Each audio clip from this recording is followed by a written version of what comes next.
Valentino Díaz Fontau, quinto año del ILSE. ¿Cómo estás? ¿Cómo estás, Diego? Gracias. ¿Qué es Abran las Escuelas? Bueno, Abran las Escuelas fue en el día de hoy una convocatoria para todos los chicos, independientemente del partido al que estén afiliados o incluso la militancia en el que estén o incluso a quien hayan votado. ¿Para qué autoconvocamos esto? Bueno, primero porque consideramos que hay algo que no se está tomando en cuenta. Siempre cuando hablamos de educación tratamos de riesgo sanitario y hay algo que se está dejando por fuera.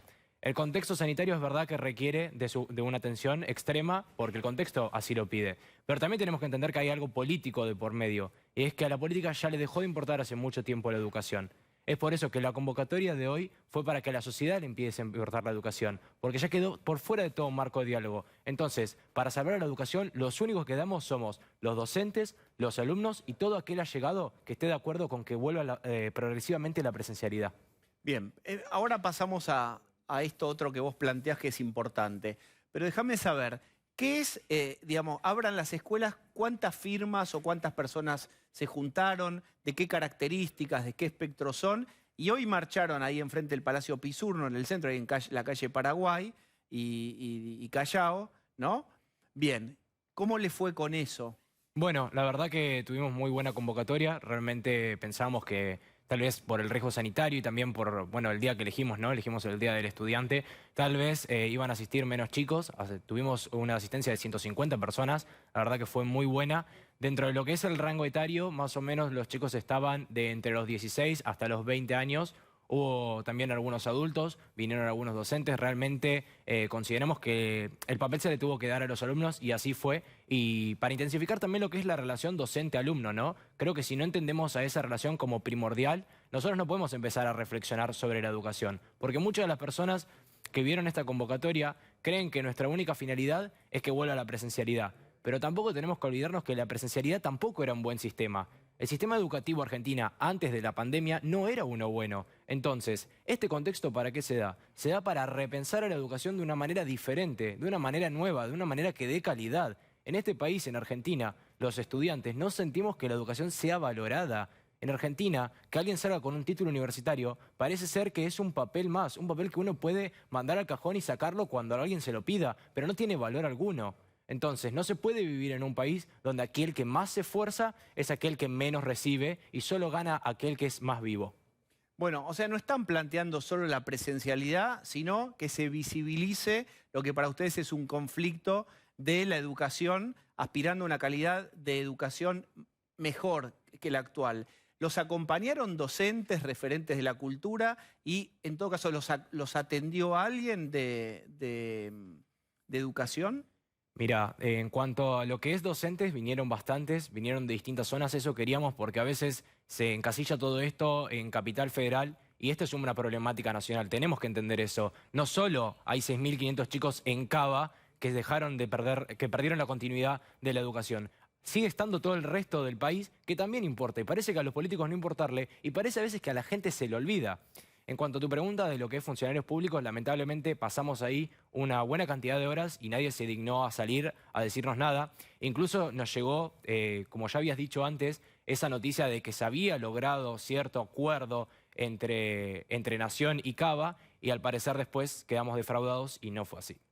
Bien, se van a seguir juntando, esto va tomando forma, se disuelve, porque eso es sanamente ambicioso lo que ustedes quieren visibilizar la cuestión educativa, que por ejemplo para muchos especialistas en educación, muchos sectores de la sociedad tan acuciados por tantos problemas, bueno, un poco mandan al cajón del olvido el foco de la educación, ¿no? Como si no estuviera tan fuerte en la educación, en la conversación pública, hasta que vienen los paros y solo a través de los paros se conversa de la calidad educativa. Ustedes quieren otra conversación sobre los contenidos, ¿es?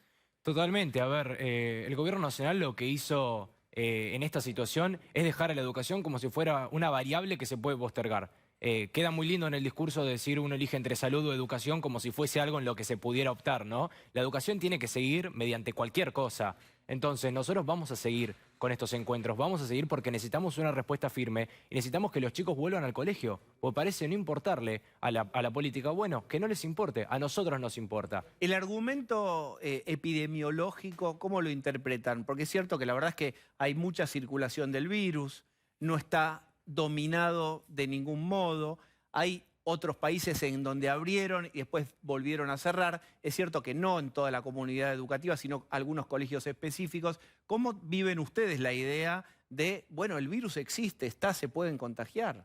Sí, mira, bueno, en cuanto a lo que refiere a la opinión sanitaria, preferiría dejárselo en manos de profesionales. Yo esos datos no los voy a tratar porque me parece que hay algo mucho más grande que se podría hablar. En cuanto a lo que vos decís, todos somos conscientes del riesgo que conlleva. Todos somos conscientes. Pero eso no puede decir que haya chicos que hayan perdido la continuidad. Es muy difícil. No podemos solo escudarnos en el miedo, que es algo que ha utilizado la política por este tiempo. Es decir, el miedo de darle a la gente de, uy, mira, te podés arriesgar, te podés llegar a contagiar, podés contagiar a tu familia. Ese miedo que insertan para postergar y encajonar el sistema de la educación como si fuese algo que puede esperar. Y parece que son solo números. 6.500 se presenta como una cifra que es solo un número y 6.500 son todos futuros que quieren seguir estudiando y que tienen el derecho de hacerlo. No estamos exigiendo algo que no era antes nuestro. Es un derecho poder estudiar y querer hacerlo. Vos estás haciendo Zooms, vos estás en 5º año del ILSE. Vos me parece que tenés como buen registro para contar lo que pasa ahí. ¿Qué te pasa a vos con el Zoom o qué crees que les pasa a tus compañeros en esa conexión? ¿Y qué es lo que se pierde con la presencialidad? ¿Qué te da la presencialidad? Porque hemos escuchado especialistas y nosotros mismos hemos opinado grandilocuentemente sobre qué... Pero contá vos qué pasa ahí. Bueno, me parece una muy buena pregunta. Realmente yo siempre digo que el ILSE puede ser un colegio privilegiado. Yo he podido seguir con mis estudios, he podido cumplir con mis materias y con todas las evaluaciones pertinentes, pero sin embargo hay algo que a todos nos afecta y es el tema de la presencialidad. ¿Y por qué afecta a la presencialidad? Porque hay muchas veces que la gente adulta podría decir que a nosotros nada más nos molesta porque no podemos ver a nuestros amigos. Me parece que esas personas tendrían que repensar el concepto de escuela. A ver, podría decirse que hace unos años una escuela era un centro educativo en donde un individuo iba para aprender de distintas cosas. Pero ahora la escuela puede significar mucho más. Ahora la escuela puede significar también esa comida caliente que no puedes tener en casa. Ahora esa escuela también puede ser ese acompañamiento pedagógico que no te puede dar otra persona. Entonces, la presencialidad pierde mucho más que solo sentarse en la escuela y decir, está bien, no veo a mis amigos. No es eso lo que a uno le molesta. Es que hay algo en la presencialidad, está toda esa riqueza de estar con el otro, de aprender, de crecer, porque uno con el docente crece y eso se perdió constantemente. Ahora solo vemos una foto del otro lado que a veces nada, no expresa lo que siente, no vemos nada de emoción. ¿Qué dicen los docentes? Viste que uno tiene como onda con algunos docentes o algunas... ¿Qué dicen los que ustedes conocen? Es muy difícil hacer todos los docentes, pero con algunos que hayan tenido conexión. ¿Cómo se sentirían ellos volviendo? Tal vez les da genuinamente miedo volver. Sí, Debe haber gente más grande que se siente más en riesgo.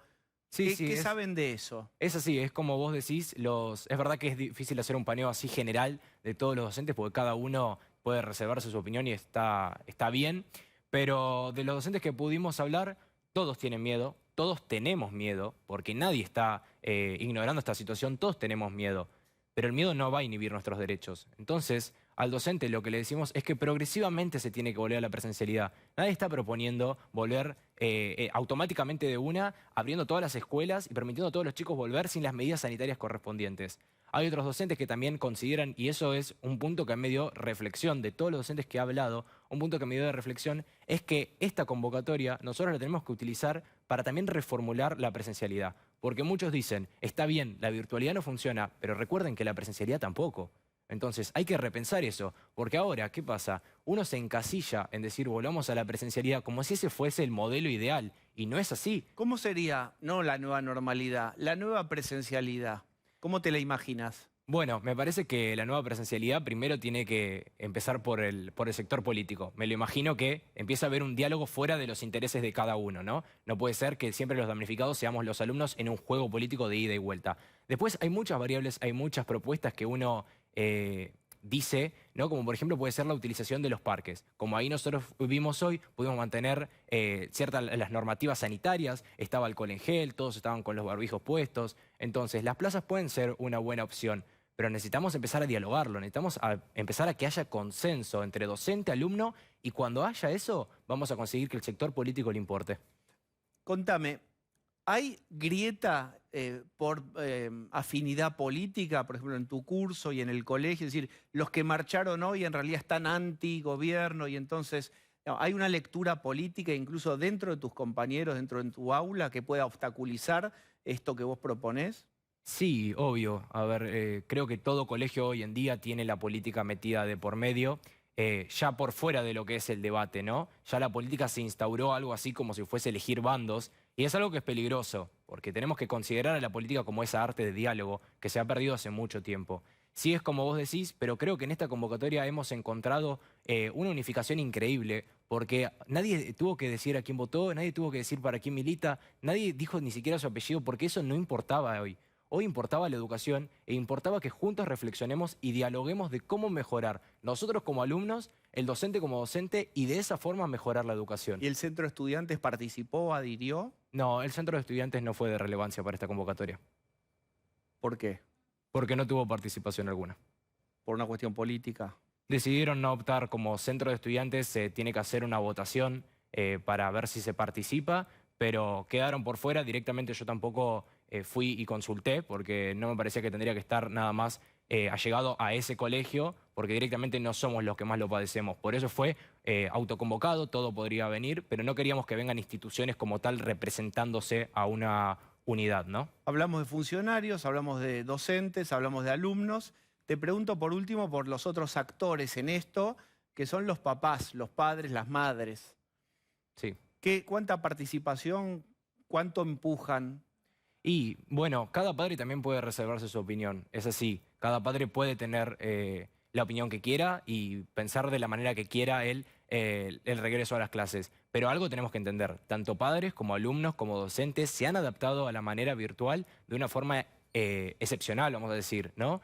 Entonces, los padres también padecieron esta vuelta, esta modalidad de clases. Y hay muchos que nos apoyan porque realmente consideran que de esta forma no se puede seguir estudiando. Y aparte todo padre tiene ese sentimiento, ¿no?, de decir, yo quiero que mi hijo salga adelante. Entonces hay muchos que nos apoyan, hay muchos que presentaron su apoyo tanto verbal como estuvieron físicamente y presencialmente. Hay una discusión ahora sobre la palabra mérito. Meritocracia, asociado a esfuerzo, el individualismo, una lectura que se hace contra lo colectivo. Sí. ¿Cuál es tu mirada sobre eso? Bueno, la verdad que la meritocracia es en este país y no es. A ver, la meritocracia no es en Argentina hace mucho tiempo. Hace ya varios años que ya no se mide el mérito de la persona, sino que se mide a ver quién es el más vivo, quién es el que se engancha más rápido. Eso es la meritocracia de hoy en día en Argentina. Pero la meritocracia real tiene que ser válida por medio de la educación. Y eso es algo que no pasa. Yo creo que si alguien quiere hacer un buen censo para ver que es así, diría que empiecen a preguntarle a los jóvenes cuántos de ellos se quieren ir del país. ¿Cuántos de los chicos que estudian se quieren ir del país? ¿En tu curso pasa? En mi curso pasa, y en mis amigos pasa, y en mis conocidos pasa. Y eso no es nada más porque uno tiene una realidad negacionista sobre este país. Pasa porque cuando uno estudia, y cuando uno se esfuerza, y cuando uno quiere salir adelante, acá te encontrás con trabas, como puede ser el sector político. El sector político constantemente te viene poniendo trabas, y el que quiere salir adelante no puede. Y después nos vienen a decir a los jóvenes que nos quedemos, que no nos vayamos, que sigamos peleando. Y a veces son esas mismas personas las que se ponen en contra de este tipo de convocatorias, llamándonos que somos un berrinche, que no entendemos nada. Entonces empieza a haber una hipocresía, ¿no?, social. Valentino, gracias por este ratito. No es nada. Bien. Bueno, esto es importante. ¿Qué aprendiste este año vía remota? Aprender. Me parece que fue un año de pura experiencia.